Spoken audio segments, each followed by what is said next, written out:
మొత్తానికి ఇండియా పాకిస్తాన్పై ప్రతీకారం తీర్చుకుంది. మొన్నటి వరకు మనమందరం పెహల్గామ్ అటాక్ జరిగి చాలా రోజులైనా ఇంకా ఇండియా ఎందుకు సైలెంట్గా ఉంది అని అనుకున్నాం. పాకిస్తాన్ని ఏదో ఒకటి చేయాలని భారతీయులందరూ ఆగ్రహం వ్యక్తం చేశారు. చనిపోయిన వాళ్ళకి న్యాయం జరగాలని కోరుకున్నారు. ఫైనల్గా పెహల్గామ్ అటాక్ జరిగిన 2 వారాల తర్వాత ఇండియా పాకిస్తాన్పై మెరుపు దాడి చేసింది. పాక్లోని ఉగ్రవాదుల బేసులపైన మిసైల్స్ వేసింది. ఇండియన్ గవర్నమెంట్ మే 7న దేశమంతటా 242 జిల్లాలలో మాక్ డ్రిల్ చేస్తున్నాం అని చెప్పింది. మన దేశ ప్రజలు కూడా ఎప్పుడూ లేనిది ఇప్పుడు ఈ మాక్ డ్రిల్ ఏంటి, ఇది యుద్ధానికి సంకేతమా, ఇంకా యుద్ధం ఖచ్చితంగా జరుగుతుందా అని సందేహంలో ఉన్నారు. పాకిస్తాన్ వాళ్ళైతే పహల్గామ్ అటాక్ జరిగి చాలా రోజులైనా ఇండియా ఇంకా ఎందుకు అటాక్ చేయలేదు, అందరూ మర్చిపోయి ఉంటారు, ఇంకా ఏమీ చేయరు అనుకొని ఉంటారు. కానీ ఇండియన్ ఎయిర్ ఫోర్స్తో పాటు ఆర్మీ అండ్ నేవీ కూడా కలిసి వాళ్ళ ప్లాన్ బి అమలు చేశారు. మాక్ డ్రిల్ అని చెప్పి సైలెంట్గా 9 పాకిస్తాన్ టెర్రరిస్టుల బేసులని రాత్రికి రాత్రే లేపేశారు. మొన్న మే 6 రాత్రి టైంలో అందరూ పడుకొని ఉండగా ఇండియా ఒక్కసారిగా పాకిస్తాన్లో ఆపరేషన్ సింధూర్ నిర్వహించింది. మొత్తం 9 టెర్రరిస్ట్ క్యాంపుల్ని మిసైల్స్తో పేల్చేసింది. ఆ దెబ్బతో పాక్ ఒక్కసారిగా షాక్ అయింది. ఈ దాడులు జరిగిన మొత్తం 9 ప్లేసెస్ ఇవే. ఆపరేషన్ సింధూర్ అని ఎందుకు పెట్టారంటే మన హిందూ సంప్రదాయంలో సింధూర్ అనే కుంకుమను పెళ్ళైన మహిళలు నుదుటిన పెట్టుకుంటారు.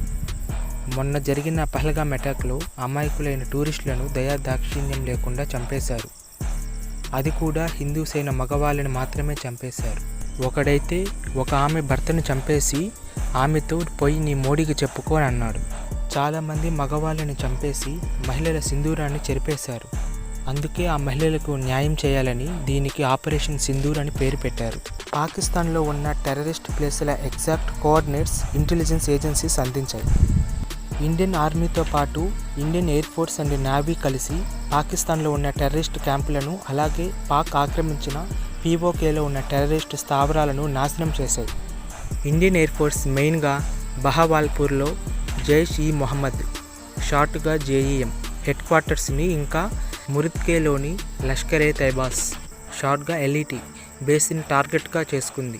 ఎందుకంటే వీళ్ళే ఇండియాలో టెర్రరిస్ట్ యాక్టివిటీస్కి స్పాన్సర్ చేస్తుంటారు.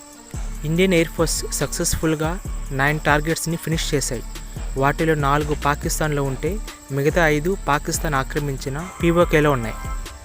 ఈ ఆపరేషన్ సింధూర్ మెయిన్గా బహవాల్పూర్లోని జైష్-ఇ-మొహమ్మద్ జేఈఎం అండ్ మురిత్కేలోని లష్కర్-ఎ-తైబా ఎల్ఈటి హెడ్ క్వార్టర్స్ పైనే ఫోకస్ చేసింది. ఎందుకంటే పుల్వామా అటాక్ వెనుక వీళ్ళ హస్తం ఉంది.